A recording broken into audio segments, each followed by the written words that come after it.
what has been one of the toughest things that you've obviously had to do over the last few years in property? And I told them exactly what I'm about to tell you. The hardest thing I had to do was to believe that I can do what I'm doing now. Come on, You bro. know, the hardest thing was just to believe. You The you hardest you belief. you've got to say that again, bro.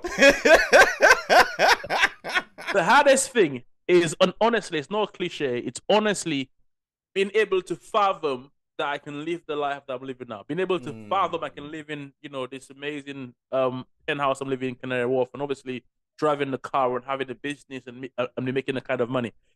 I couldn't think of it from where I was starting from. You couldn't think of it, And someone's like, "What do you mean by that?" I'm like, "Well, listen.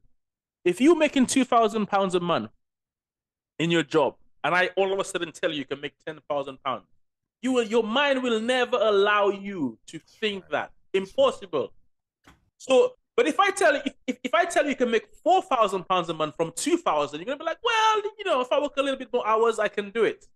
And if you now make 4,000, I'm like, you know what? You can actually do 6,000.